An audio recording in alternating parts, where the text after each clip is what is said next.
नमस्कार, मी अक्षरा पाटील. पुस्तक वाचन या यूट्यूब चॅनलमध्ये आपणा सर्वांचं खूप मनापासून स्वागत. मित्रांनो, साने गुरुजी लिखित श्यामची आई या पुस्तकाचं आपण वाचन करीत आहोत. तत्पूर्वी चॅनलवर पहिल्यांदाच असाल किंवा चॅनल यापूर्वी सबस्क्राईब करायचं राहून गेलं असेल तर चॅनलला आधी सबस्क्राईब करा आणि कथा कशी वाटली ते कमेंट बॉक्समध्ये जरूर कळवा. रात्र 29वी. मोठा होण्यासाठी चोरी. आमच्या गावापासून काही थोड्या अंतरावर लाटवण म्हणून एक गाव आहे. तो फडक्यांचा गाव. तेथे फडके इनामदार अजून राहतात. हरिपंत फडके प्रसिद्ध सरदार त्यांच्यातीलच ते आहेत. आमच्या वडिलांचा व त्यांचा घरोबा असे. लाटवणचे बळवंतराव फडके वडिलांकडे नेहमी येत असत. आम्हा मुलांजवळ ते प्रेमाने गप्पा मारीत. त्यांना अहंकार नव्हता. फार साधे व भोळे होते. त्यांच्या बोटातील अंगठी काढून घेऊन मी लपवून ठेवीत असे. तेव्हा मला म्हणावयाचे, श्याम, तुला पाहिजे की काय अंगठी? त्यांनी असे विचारले म्हणजे ती माझ्या बोटात मी घालीत असे. परंतु एकाही बोटात ती बसत नसे. ती खाली पडे. अरे, जाडा हो जरा, मग ती बसेल हो, असे मग ते हसून म्हणावयाचे. मी दापोलीहून घरी आलो होतो. बळवंतराव व दुसरे कोणीतरी असे आमच्याकडे पाहुणे आलेले होते. दापोलीला मला वाचनाचा नाद लागला. परंतु चांगली पुस्तके मिळत नसायची. दाभोळकर मंडळींची पुस्तके मी वाचित असे, परंतु काही समजत नसे.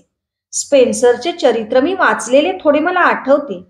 त्याच सुमारास रामतीर्थांचे खंड भास्करपंत फडके काढू लागले होते. माझ्यावर या फडक्यांच्या लेखांचा फार परिणाम झालेला आहे. यातील तेजस्वी, सोज्वळ, सावेश मराठी भाषा मला गुदगुल्या करी. ते भाग मी जणू पाठ केले होते. परंतु त्यावेळेस मला हे भाग मिळाले नाहीत. माझ्या कोणीतरी आप्तांच्या घरी एक दिवस मी एक भाग पाहिला व तो मला फार आवडला. परंतु त्या गृहस्थांनी एकदम माझ्या हातातून तो घेतला व म्हणाले, तुला रे काय समजणार त्यात? मला वाईट वाटले.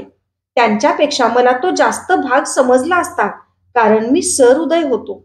मी कविहृदयाचा होतो. मायबापांनी माझी मनोभूमिका तयार केली होती. मराठीतील पोथ्या पुराणे वाचून माझे मन प्रेमळ व भक्तिमय, श्रद्धामय व भावमय झालेले होते. मला वाटले, आपण भाग विकत घ्यावे, परंतु पैसे कोठून आणावयाचे? वर्गातील पुस्तकेही सारी मजजवळ नसत. इंग्रजी शिकत होतो, परंतु एकही कोश मजजवळ नव्हता. अंदाजाने मी शब्दांचे अर्थ काढून नेत असे. रामतीर्थांचे भाग आपणास पाहिजेतच असे मला वाटले. आमच्याकडे आलेल्या पाहुण्यांच्या खिशात पैसे होते. बऱ्याच नोटा होत्या. त्यातील एक लांबवावी असे मी ठरवले. दुसऱ्याचे पैसे चोरणे हे पाप होते, परंतु हे पाप करून ही पुस्तक वाचण्याचे पुण्य मिळवावे असे मला वाटले. माझ्या धाकट्या भावास मी श्लोक शिकवित होतो. आस ही तुझी फार लागली, दे दया निधे बुद्धी चांगली. बुद्धी चांगली देण्याबद्दल मी श्लोक शिकवित होतो, परंतु चोरी करून बसलो होतो. माझे वडील व ते पाहुणे एकत्र बसले होते. पुन्हा पुन्हा त्यांनी नोटा मोजल्या. एक 5 रुपयांची नोट कमी. भाऊराव, 5 रुपये कमी भरतात. एक नोट नाही, ते पाहुणे म्हणाले. नीट पाहिल्यात का साऱ्या खिशातून? कोणाला दिली तरी नाहीत. माझे श्लोक शिकवणे सारे थांबले. चोराला कोठली झोप? आई घरात जेवत होती. तिच्याजवळ जाऊन मी गप्पा मारीत बसलो. आई, तुला इतकासा भात कसा पुरेल? आज उरला नाही वाटते, मी विचारले. बाळ, इच्छा कोठे आहे? 2 घास कसे तरी बळेच पोटात दडावयाचे. 2 धंदे झाले पाहिजेत ना. पाणी उदक करता आले पाहिजे ना. तुम्ही कधी मोठे व्हाल इकडे लक्ष आहे सारे. आई म्हणाली. आई, मी खरेच मोठा होईन. पुष्कळ शिकेन. खूप वाचीन. मी म्हटले. शिक, पण चांगला हो. शिकलेले लोक बिघडतात म्हणून भीती वाटते. फार शिकले नाहीत, फार मोठे नाही झाले तरी मनाने चांगले राहा. माझी मुले मोठी नसली तरी चालतील, परंतु गुणी असू देत, असे मी देवाला सांगत असते. आई म्हणाली. ती प्रेमळ थोर माता किती गोड सांगत होती. माझ्या अशिक्षित आईला असे चांगले विचार कसे सांगता येत याचे मला आश्चर्य वाटे.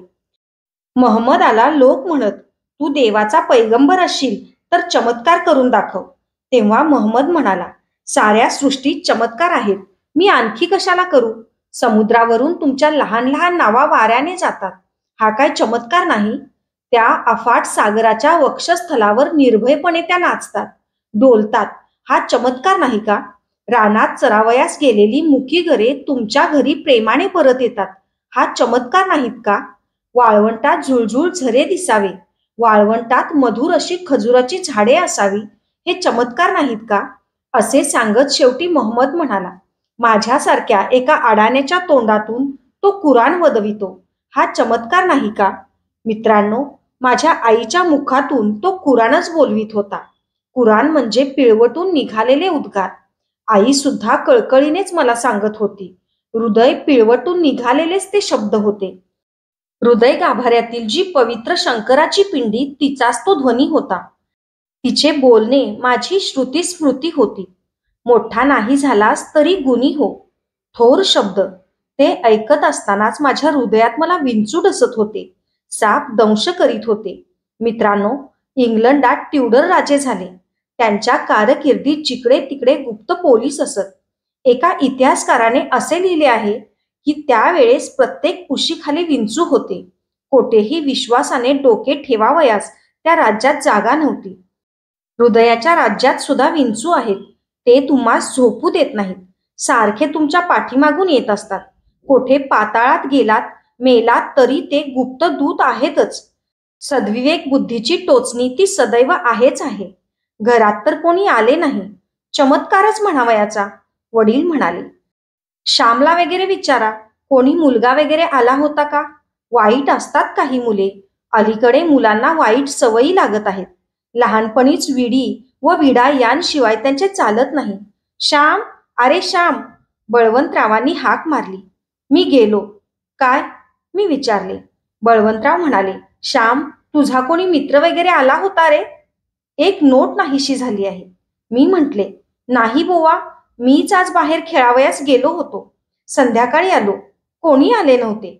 वडील म्हणाले, श्याम, तू तर नाही घेतलीस? घेतली असलीस तर सांग. छे हो, तो कसा घेईल? बळवंतराव म्हणाले. आई हात धुवून आली. तिलाही सारा प्रकार कळला. वडिलांना चुटपुट लागली. स्वतःच्या घरात पैसे नाहीसे होणे म्हणजे ती लाजच होती. वडिलांनी पुन्हा मला विचारले, श्याम, अगदी खरेच नाही ना घेतलेस तू पैसे? कंपासपेटी किंवा कशाला घेतले असशील? कंपासपेटीसाठी पैसे मागत होतास, आई म्हणाली. श्याम नाही हो घ्यायचा. तो रागावला, रुसला तरी कोणाच्या वस्तूस हात नाही लावायचा. तेवढा त्याचा गुण चांगला आहे आणि काही केले तरी तो कबूल करतो. तो लपवून ठेवणार नाही. मागे एकदा एक वडी घेतली होती त्याने. तेव्हा विचारल्याबरोबर त्याने कबूल केले व म्हणाला, मी घेतली हो आई. श्याम घेणार नाही व घेईल तर कबूल करील. श्याम, तू नाही ना बाळ हात लावलास? आईचा माझ्यावर केवढा विश्वास. आधी घेणार नाही, घेईल तर कबूल करील. तिची माझ्यावर केवढी श्रद्धा. आईचा विश्वासघात मी करू का? तुकारामांच्या एका अभंगात आहे, विश्वासाची धन्य जाती. ज्याच्यावर विश्वास टाकता येतो त्याची जात धन्य होय. ते लोक धन्य होत. माझा असत्याचा किल्ला ढासळला. आईच्या साध्या व श्रद्धामय शब्दांनी माझा किल्ला पडला. जमीनदोस्त झाला. माझ्या डोळ्यांतून पाणी येऊ लागले. त्या दुबळ्या अश्रूंनी पाप पर्वत पडला. श्याम, रडू नकोस. तू घेतलेस म्हणून का मी म्हटले? तू नाहीच घ्यायचास, मला माहीतच आहे. उगी, असे आई म्हणाली.